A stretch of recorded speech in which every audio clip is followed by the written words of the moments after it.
যে আরএসএস ভারতীয় জনতা পার্টি এই দেশটাকে কোথায় নিয়ে যেতে চাইছে। আমাদের দেশের অন্যতম সমৃদ্ধ রবীন্দ্রনাথের ভাষা, বঙ্কিমচন্দ্রের ভাষা, নজরুলের ভাষা, যে ভাষায় আমাদের জাতীয় সঙ্গীত রচিত হয়েছে, সে ভাষার প্রতি এত অপমান, সে ভাষাভাষীর উপরে এই জাতীয় কুৎসিত আচরণ। আমি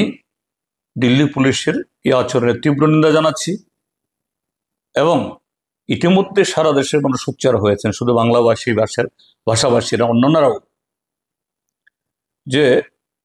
দিল্লি পুলিশের বিরুদ্ধে যেন অনতিবিলম্বে ব্যবস্থা গ্রহণ করা হয় এবং এই যে নোটিফিকেশন বা চিঠি, এটাকে প্রত্যাহার করা হয় এবং শুধু বাংলা ভাষাভাষী না, এরকম অন্যান্য ভাষাভাষী উত্তর পূর্বাঞ্চলের মানুষ যাদের ফিচার, তাদের চেহারার গঠন মঙ্গলেট,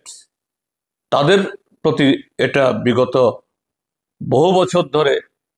এই জাতীয় ব্যবহারগুলো হচ্ছে, এগুলো অবসানের জন্য বর্তমান সরকার ব্যবস্থা গ্রহণ করুক